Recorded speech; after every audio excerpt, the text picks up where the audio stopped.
Our Father, who art in heaven, hallowed be thy name. Thy kingdom come, thy will be done, on earth as it is in heaven. Give us this day our daily bread, and forgive us our trespasses as we forgive those who trespass against us. Lead us not into temptation, but deliver us from evil. For thine is the kingdom, and the power, and the glory forever. Amen. And now the starting lineup for your Purple Devils. At center, a junior, number 3,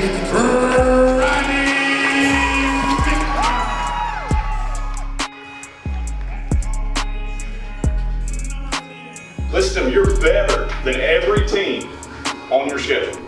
You can beat every team on your schedule, but when you come out and play, don't always look like that. Okay? I don't care how good they are, I don't care how bad they are, you should be the same team every time you walk out the building. Okay? Every time you're on the court, same exact team. And we haven't done that, so do not play down to them. Okay? Have you heard Nick Saban talking about rat poison? You ever heard Nick Saban talking about rat poison? Anybody? Have heard? Do you know what the rat poison is? No? It's people in the media telling about how good Alabama is, talking about how good they are, how much they're going to win by, and everything like that. And he says it's rat poison for his team because they listen to it and then they don't come out and play the way they're supposed to. When he's trying to convince them that it's not the other team that they're playing, it's themselves. They're trying to get better. So that's just poison when you start telling people you're 80 points better than Donahoe, you're this or that. Focus on you, fix your problems, and then everything else is going to be okay. That's why I've given you some goals, so that constantly throughout the game, even if the score is out of hand, we're still working towards something.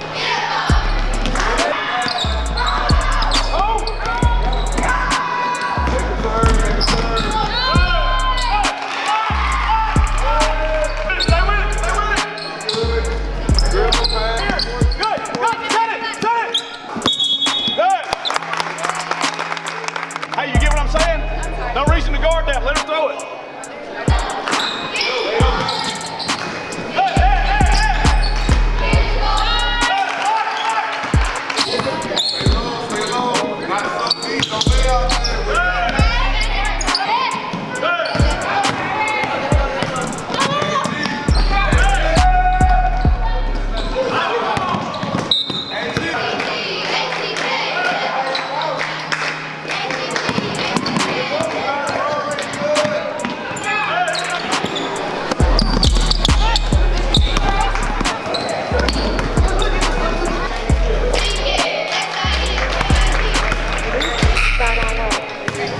Stuff, so don't, if you get it still up at the top, you can take it, but if you don't have the numbers, slow it down. Let's work on our half-court set. I don't expect anything to drop off subbing these people in. Both of these squads are better than that squad you're playing. Okay, so I don't want to hear, well, we're subbing, anything like that. I expect the same thing to happen with both groups. Good? Okay, that includes you. I know you're not good. That includes you. Okay, we're good. We know where we're at on what. Let's talk about the groups. You're my 5 top runner Pistons. Good? All right, here we go. Defense on 3. 1, 2, 3. Defense.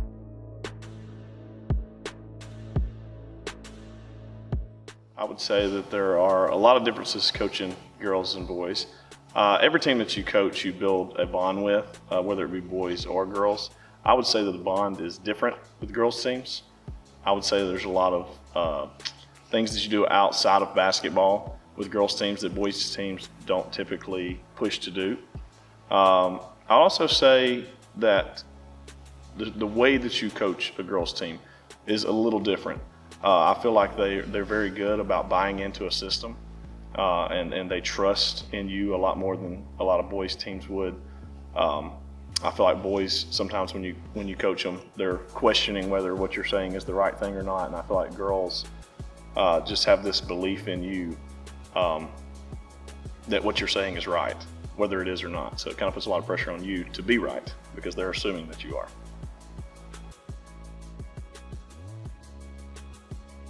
So I would answer that question kind of 2 ways. One is kind of my philosophy, I would say, on life would be high achievement is built on the framework of high expectations. That's actually my senior quote when I graduated high school, ironically from Ragland.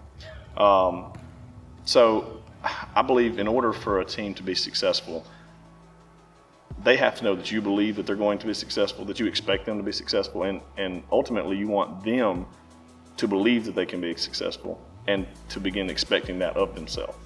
I think that's going to help them in basketball. I think also it's going to make a big difference in their life moving forward. When they are faced with difficulty, they expect good things from themselves. But more specifically for basketball, it's really simple. I would say you're either coaching it or allowing it to happen. It's kind of how I've always thought about it. So there are certain things that you want to coach, that you want to be specific about, and there are certain things that you need to allow to happen. So it's difficult to balance family time with basketball time. The first thing I would do is involve family in basketball. I think that's the best thing that you can do. It becomes something that you do together instead of something that's pulling you away from your family. And so, for example, for me, my wife keeps my book. When we play, my wife helps with the concession stand. She's extremely involved. She helps plan the Christmas party for the girls. In every aspect, she's involved, and it's something that we find joy in together and that we actually enjoy doing together. So it's not necessarily balancing when you're doing it together. And also, even during the season, we find opportunities to get away for a little while, to go on a small trip or to do something together and to just kind of unwind. And then when you get back, especially during Christmas break, we take a trip. And when we come back, that stretch after Christmas until the end of the season, it's just kind of all basketball all the time. And so if you really are, if you don't involve the family, it's going to be difficult. I don't believe that there is a difference between good coaching and good teaching. I believe that someone who is a good coach that same person should be or can be a good teacher. In coaching, you're inspiring a group of people to do something. Now, granted, in coaching, those people are signed up for this and they enjoy doing this and they want to do this. But hopefully that same person will be able to inspire a classroom full of students to work together to learn about a subject. And maybe they're not interested coming in, but in that scenario, you would be influencing people and maybe hoping to spark an interest in a subject. So I believe that a lot of the characteristics that define good coaches would be characteristics that define good teachers. Know that you don't have to coach everything. Know that there are some things that you need to allow. And determining what you are going to coach and what you're going to allow is a big part of maturing as a coach. Also, I would tell a young coach to understand that you're going to make mistakes and to not act like you don't. I would actually be very public to my team about my mistakes and use it as a coaching opportunity for the team. I'd say, hey, look, probably should have done this. I still do that now. Probably should have done this. Next time, we'll fix it. I believe it sends a message to the team that I'm not expecting you to be perfect because I'm not perfect. And I want you to have the self-reflection to be able to look at yourself and know what you need to fix and then fix it.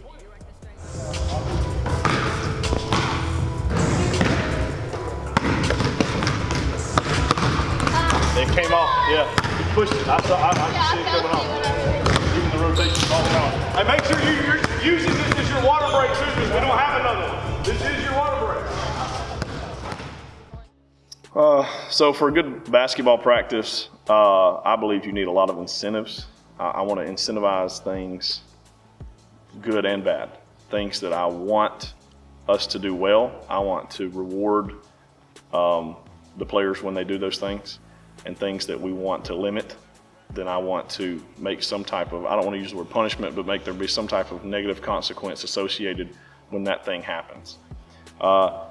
Also, I believe that competition is really important in practice, not just in a scrimmage. I believe that the drills need to be competitive. I believe that a successful practice, you'll have players correcting each other on talking points that you've said previously. When you get to that point and you have an incentivized competitive practice where the players are helping coach, I think that you're getting better when you do that. So we do watch a lot of film, and I will watch at least one film of the team that we're playing. However, comparing basketball film watching to football, I would say that we spend the majority of our time watching our own film. Not our highlight film. We spend most of our time watching mistakes that we made and how we can improve ourselves. Basketball, you need to know what type of defense the other team runs, or maybe if they have an exceptional player who can really score. But the thing that's really going to hurt you is if you're not developing as a team. So most of our film watching comes with us, and again, we're reflecting. We do that. Whereas in football, you're watching film and you spend the majority of your time watching your opponent and trying to find ways to beat your opponent. Player character has got to be a non-negotiable. It should eventually be a non-factor as far as negative character goes. I believe that it needs to happen early on. It's no different in the classroom. It needs to happen early on. You need to establish what you expect of them character-wise, and you need to publicly correct any character flaw that you see, major character flaw that you see, immediately when it happens. If you do that early on, then you find yourself having very few character issues, if any. And also, if you don't correct character issues, the character issues will become basketball issues in close games and things like that. So it's going to be impossible to have a successful basketball team who is very talented athletically on the court and has character issues. Anytime that a player has been relieved from our team, which is not very often, it has nothing to do with basketball. It's always character. So I was interested to find out that basketball has its roots in Christianity, which I was unaware of, but I think is very interesting. I think that you could use basketball as a metaphor for Christianity in one sense. You have a player who's had a great game, and obviously we film it and we go back and we watch our own film. And despite that player having a triple-double or whatever it is, you go back and watch the film and you see how many mistakes that player made, even though maybe watching the game it seemed like it was going great. And so the comparison would be if you have someone who's doing a bunch of good works and living a great life, and on the outside it seems like such a perfect life. As a Christian, if you compare that life to Christ and to the standard that we're held to, then you see just how far you are. Just like in the film, you see that was not a perfect game at all. Look what I could have done. And so when you read the Bible and you see the life of Jesus, you say, look where I could, look at how far I fall short of it. And I think that it really shows your need for a Savior. I think basketball is a great metaphor for that. I believe that you have got to establish, and you do need to be intentional about it, a positive relationship with all players. And you have got to have the self-reflection to know if you're spending the right amount of time coaching each player, if you're showing concern about things happening outside of basketball with each of your players. And those things, in some degree, will happen naturally, but you will have to be intentional. And I believe that that's going to be one of the steps to get you over the hump. The players are only going to play so hard if they don't believe that you care about them. But if they feel that that you love them and you genuinely care about them as people, then they'll do anything you ask them to. So this is a very special group. This was my first varsity job. When I took the varsity job, I walked into a very young and talented group of girls who had several coaches over the past few years. And what they really wanted was for someone to be consistent and for someone to just bring stability to their program and to care about them and to invest in them. And I felt like they had the potential that I was more than happy to be the person to do that. And so when you talk to them on the first day and you say, hey, look, I'm here to stay, you have to understand that that's what every coach has said. No coach has ever walked in on the first day and said, hey, this is a one-year gig for me. And so this is, for them, it was the third person who had walked through the door and told them the exact same thing. I'm going to be here for you, and I believe in you, and I'm staying here for you. And the other two previous times, that person had left. And so I understood in year one that those were just going to be words. But sitting here in year three with those same 8 people who were looking me in the face on day one, I think we've built such a close bond, and obviously now we know that those weren't words, and that I do care about them, and I do believe that they have enormous potential, and we're seeing kind of the fruits of our labor now. So to answer your question, it's a very special group to me.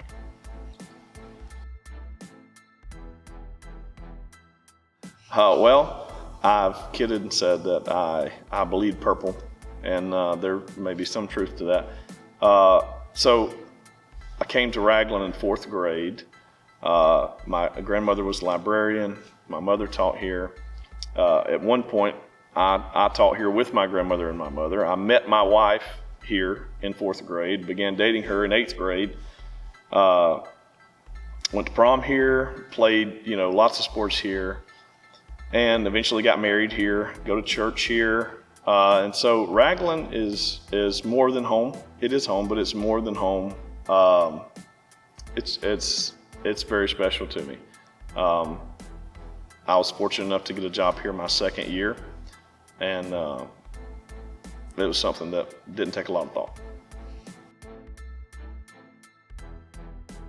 Working in the school that you grew up in is interesting because you see the other side of things. So as a student,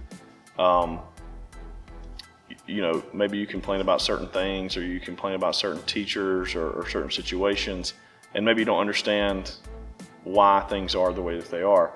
But having been a student, an athlete at Ragland, and now also a coach and a teacher at Ragland, I feel like I understand more the situation. I understand how the students feel. Now I have a better depth of knowledge of how the teachers feel. And so I feel like I really have a grasp on the situation at the school. Also, you build a lot of good relationships, not only with the students, but with their parents and grandparents. That's an advantage of coming back to school here, because if you have a behavior issue, or if you have an academic issue, oftentimes the family, and you just tell the student, hey, what would you think about it if I called your aunt, or what would you think about it if I called your mom or dad? And they know that you're being truthful about that, because they know that the aunt or the mom and the dad, they know who you are, and you're probably going to see them when you go grocery shopping and things like that. So I think it's a unique experience. I'm not going to be able to narrow it down to a person, but I would say I had a very good upbringing with my parents, my mom and my dad. My dad is very hardworking and instilled a lot of work ethic in me, and so I think that a lot of the long hours that I put in here, and a lot of the initiative that I take comes from my father, who still works hard now. But also I was influenced by coaches at Ragland. Andy Eden, who's still the varsity boys coach at Ragland, was a mentor to me as I was a coach. As I was a player, and then also as I transitioned into coaching. Also, Danny Ford, who's the person that kind of introduced me to coaching. He was a huge influence on my life, and he taught me a lot about planning practices and what to emphasize, and also how to balance being a Christian and a coach, and how that works. And so I was influenced that way. I also met my wife at a young age, like I said, at Ragland, and I feel like we grew a lot together. I feel like we influenced each other and who we are, and I think that's unique also, because a lot of people maybe don't meet their wife until later in life, and so maybe you've already developed into the person that you're going to be. But I feel like my wife and we helped each other develop. So I had a lot of good influences. So record right now, as of today, would be 11 wins, 2 losses. We are 3-0 in the area. The only team in the area that we have not played is Coosa Christian. As far as our hopes for the season, we have, this is kind of back to my coaching philosophy about high expectations. We believe that we should be playing with the Final Four teams. We believe that we have that potential. But once you get to regionals, then that's a good place to be. and then you can determine your own fate from that point. God gave me a talent, I'ma catch that. Driving in the oncoming traffic, sick of me to get involved in the madness. Wasn't born this good, I adapted. Everything I write, I put it into practice. If they lost when they zigged, then I zagged it. Everybody's out here adding, I'm subtracting. Y'all wanna change the game, but the fact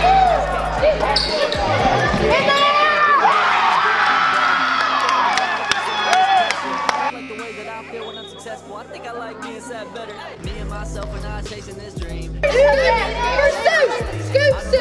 Have your own little secret group chat where you talk bad about me? Yes, Talk about we do it every day. After every I know, that's right. It's So- called Coach Merritt Hate Group. Yeah, so in the Coach Merritt Hate Group, talk about whatever food you're gonna bring, because I know what I got now. Y'all make sure you got it all figured out. Pizza on 3. 1, 2, 3, pizza! I want you to know I voted for pepperoni and you said I got 4 people who want pepperoni and you didn't include me.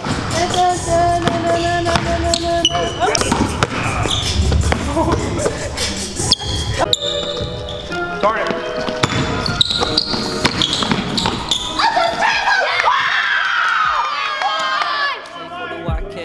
Sacrifice sleep to chase that. God gave me a talent, I'ma catch that. All my days run together like a marathon. Think I'll drown in the ocean that I stare upon. Kinda funny if you think about it, really what entices me bites me is tight.